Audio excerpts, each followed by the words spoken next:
Alright, once again, this is Eddie Big C. Ni vigumu kuamini kwamba hapa duniani wapo binadamu wenzetu ambao wapo tofauti kabisa na sisi. Ndiyo, mfano mzuri ni kama hawa.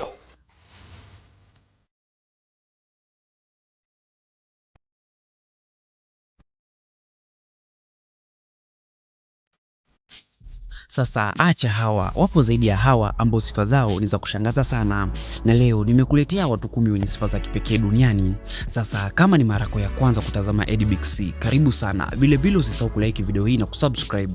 Kwa kufanya hivyo utakuwa umeniunga mkono. Asante. Sasa huyu mwanaume pengine hata kufa kamwe. Ndiyo, wala sijakutia chumvi, kwani amewahi kufa zaidi ya mara moja na kuamka tena. Jina lake ni Ismail Azizi, raia wa nchi ya Tanzania. Ismail Azizi amezaliwa na kukulia katika mazingira duni sana nchini Tanzania, akikabiliana na changamoto kubwa za kiuchumi. Maisha yake yalianza kugubikwa na fumbo la kutisha pale alipopata ajali mbaya ya kwanza akiwa kazini kwenye eneo la ujenzi. Baada ya kukimbizwa hospitalini, madaktari walimtangaza rasmi kuwa amepoteza maisha na mwili wake ulipelekwa chumba cha kuhifadhia maiti.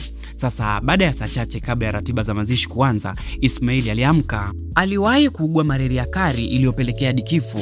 Wakati amewekwa kwenye jeneza akisubiri kuzikwa, mara ghafla Azizi aliamka. Acha hiyo, amewahi kupata ajali mbaya ya gari na kufia pale pale. Kila mtu akadhibitisha hilo, lakini akaamka. Sasa baada ya matukio haya mfululizo ya kuamka baada ya kifo, ikafikia hatua imani za kishirikina zilihusishwa juu yake. Wanakijiji wenzake wamewahi kumchomea ndani hadi kupatwa mauti, wakiamini ni mchawi. Ila cha kushangaza sasa ni kwamba Azizi aliamka tena wakati wa mazishi na kusababisha wanakijiji kutawanyika msibani. Hadi kufikia sasa Ismaili yupo hai, lakini ni mtu aliyetengwa na jamii yake. Michael Lotito, mwanaume kutoka Ufaransa aliyeingia katika kitabu cha rekodi ya dunia Guinness baada ya kuweka rekodi ya mtu aliyekula vitu visivyo vya kawaida. Mwanaume huyu sasa amewahi kula vitu visivyo vya kawaida kama baiskeli, televisheni, pikipiki. Pia Michael Lotito aliingia kwenye kitabu cha rekodi za Guinness kwa kula ndege nzima aina ya Cessna 150, jambo ambalo lilimchukua takriban miaka 2 mfululizo kati ya mwaka 1978 hadi mwaka 1980 kukamilisha zoezi hilo. Kulingana na udhibitisho wa madaktari, walisema kwamba mtu huyo alikuwa na mfumo wa mmeng'enyo wa chakula usiokuwa wa kawaida, yani ni wa kipekee, ambapo sasa ukuta wa tumbo lake ulikuwa ni mnene zaidi ya kawaida. Vile vile sasa hata asidi ya tumbo lake ilikuwa na nguvu kubwa zaidi ya kuyeyusha vyuma. Michael Lotito ambaye alizaliwa tarehe 15 Juni mwaka 1950 alifariki dunia Juni mwaka 2007 akiwa na umri wa miaka 57 tu. Kifo chake kilitokana na masuala ya kiafya yanayohusiana na umri wake na si kwa sababu ya tabia yake ya kula vitu visivyo vya kawaida.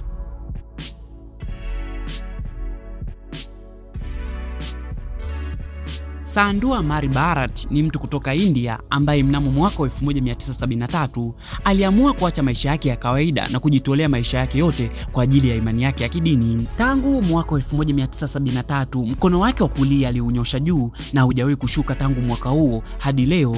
Ndiyo, sasa sembuse kujua hili, baada ya miaka kadhaa akiwa kauzuia mkono wake kusambaza damu, viungo na mifupa ya mkono huo vilianza kukauka na kusinyaa kabisa, kiasi kwamba sasa mkono huo umepooza ukiwa umenyoka juu kama mti na hawezi tena kuushusha hata akitaka mwenyewe.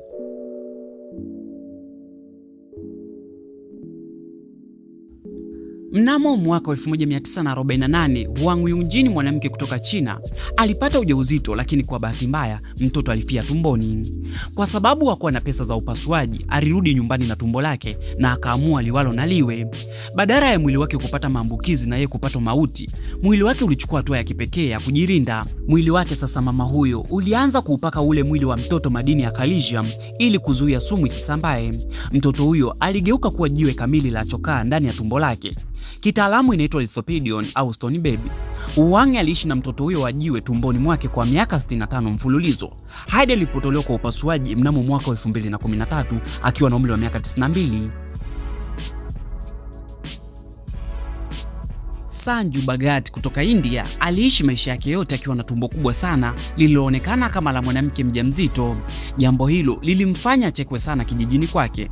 Sasa mnamo mwaka 1999 alipata maumivu makali na kukimbizwa hospitalini kwa ajili ya upasuaji wakidhani ni uvimbe mkubwa. Sasa baada ya kufanyia upasuaji, madaktari walishangazwa sana baada ya kukuta mifupa, nywele na viungo vingine vya binadamu ndani ya tumbo lake. Sasa kesi hiyo ilikuwa ni nadra sana kitiba, ikijulikana kama fetus in fetu, ambapo sasa pacha wake alifyonzwa ndani ya mwili wake akiwa bado tumboni mwa mama yao na akaendelea kuishi humo kama vimelea kwa zaidi ya miaka 36.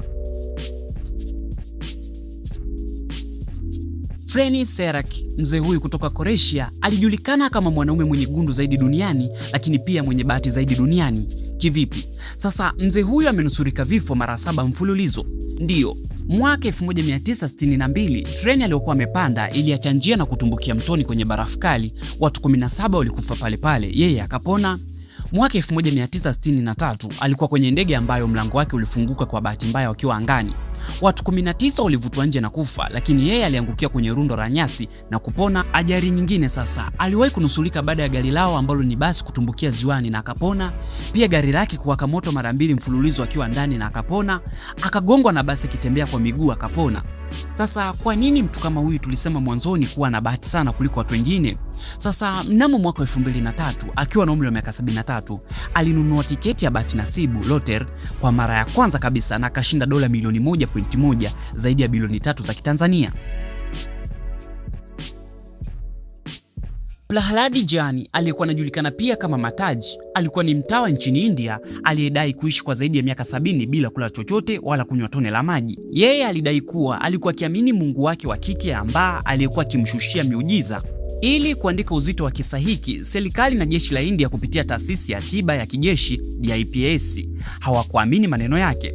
Mnamo mwaka 2003 na mwaka 2010 walimfungia ndani ya chumba maalum cha hospitali kwa siku 15 mfululizo.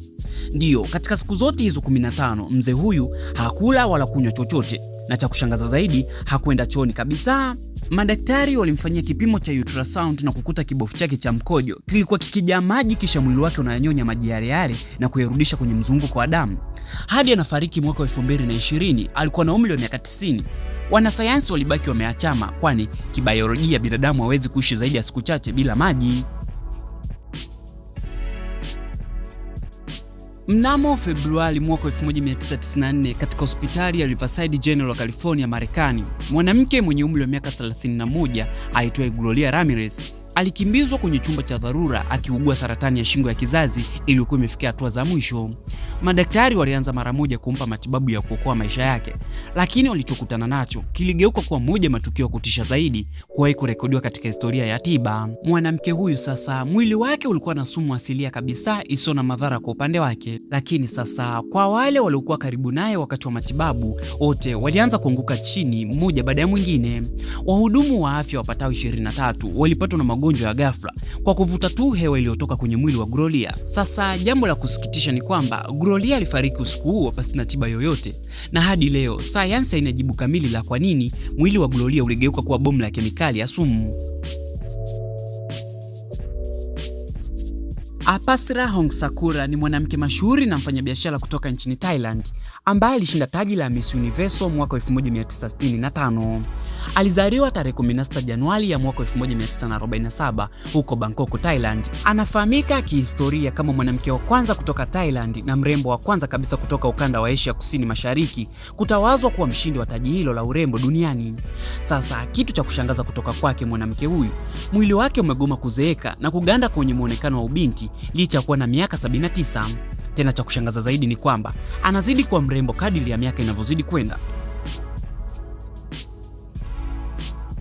Dani Carinazes ni mwanariadha maarufu wa Marekani wa mbio ndefu sana za masafa ya juu ultramarathon na mwandishi wa vitabu. Alijulikana ulimwenguni kote kwa uwezo wake wa kipekee wa kimwili na kiakili wa kukimbia umbali mkubwa sana bila kulala au kupumzika. Aliwahi kukimbia maili 350 sawa na kilomita 560 bila kulala kwa muda wa saa 80 na dakika 44 mfululizo. Wanasayansi wamegundua mwili wake una uwezo wa kipekee wa kuondoa tindikali ya lactic kwenye misuli haraka sana, jambo linalomsaidia kuzuia uchovu na maumivu ya misuli wakati wa kukimbia. Thanks for watching, please like, share and subscribe. Tukutane mambo 10 yanayofuata.